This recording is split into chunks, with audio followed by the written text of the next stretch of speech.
Selamat pagi, Shalom. Kita sering mendengar kalimat anugerah Tuhan dan kemurahan Tuhan.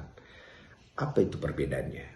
Perbedaannya adalah begini. Anugerah Tuhan adalah sesuatu yang kita tidak layak dapatkan, kita dapatkan. Itu disebut dengan anugerah. Kemurahan adalah sesuatu yang harusnya kita dapatkan karena kesalahan kita, tapi itu kita tidak dapatkan. Kita perhatikan contoh anak yang hilang itu. Anak yang hilang itu harusnya dia dapat hukuman. Waktu dia tidak dapat hukuman, itu namanya kemurahan. Waktu dia dapat diberkati bapaknya dengan makanan, dengan segala-galanya, itu disebut dengan anugerah. Karena itu, kita susah jangan menghakimi orang. Karena kita tidak tahu kapan mereka itu diberikan Tuhan anugerahnya dan juga kemurahannya.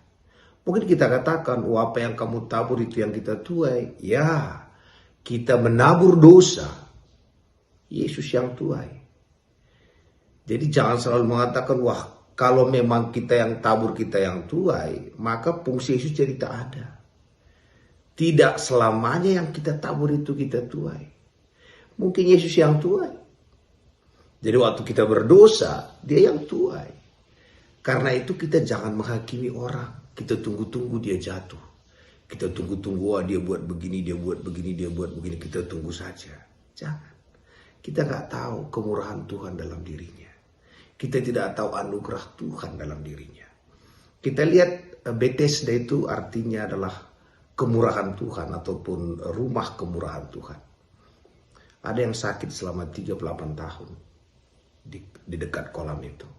Sebelum dia masuk ke air itu, kemurahan Tuhan, dia tidak sembuh. Kita pun mungkin sakit.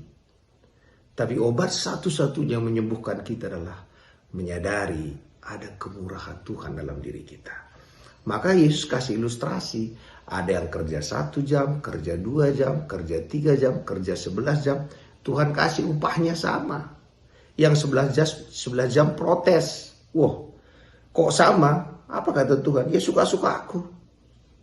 Jadi hari ini, mari juga kita melihat orang lain dengan kemurahan. Bagaimana Allah bermurah hati kepada kita. Kita tidak menerima apa yang seharusnya kita terima. Maka kita pun bisa bermurah hati kepada orang-orang sekitar kita.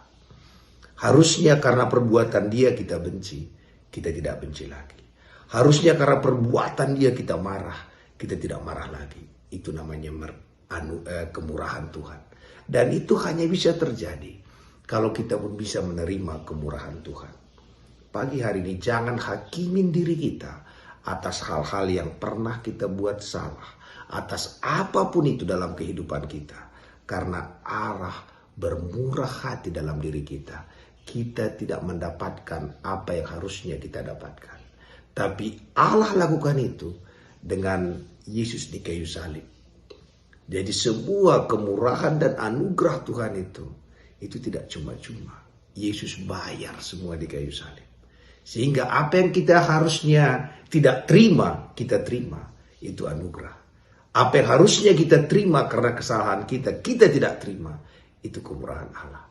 Sehingga dalam diri Yesus kita terima anugerah dan kemurahan Allah. Selamat pagi, Shalom. Kalau kita perhatikan dalam Alkitab bahwa Allah selalu menyediakan semua kebutuhan kita. Sebelum Allah menciptakan Adam, Allah menyiapkan seluruh jagat raya ini. Bahkan sebelum Adam diciptakan, Allah menyiapkan semua kebutuhannya.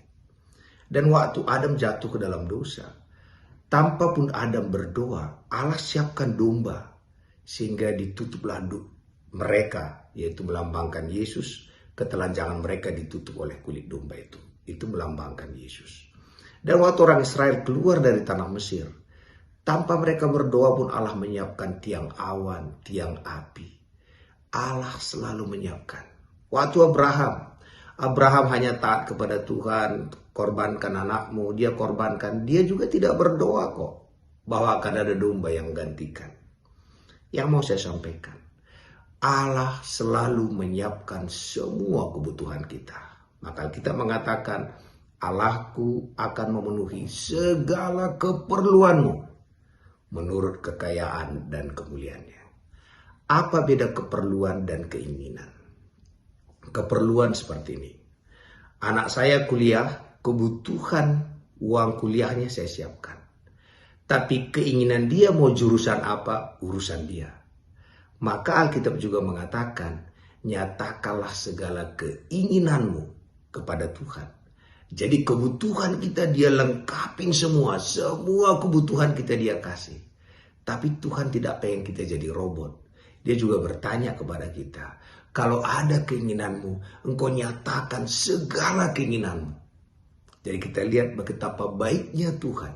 Tidak hanya kebutuhan kita saja yang dia siapkan.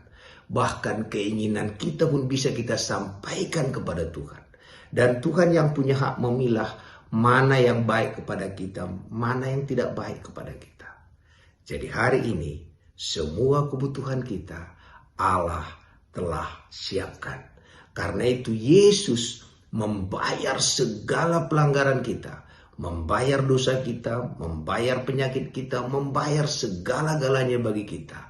Dan semua kepunyaan Dia adalah menjadi kepunyaan kita.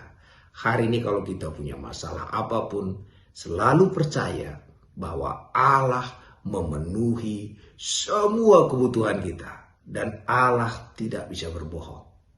Allah akan memenuhi sesuai dengan waktu, sesuai dengan saat yang tepat menurut Tuhan bagi kita.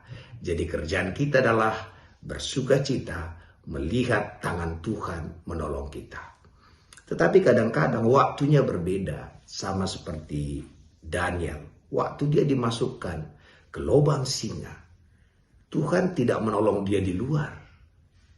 Tuhan menolong dia di lubang singa itu. Mungkin doa kita maunya jangan dimasukkan. Tapi kata Tuhan, di dalam saja pun aku bisa tolong. Sadrak, Mesak, Abednego. Tuhan tidak tolong di luar perapi-apian, tapi di dalam perapi-apian. Artinya, dimanapun, saat kapanpun kebutuhan kita diberikan Tuhan, saat itulah yang terbaik. Yang pasti, Tuhan tak pernah terlambat. Terpuji nama Tuhan.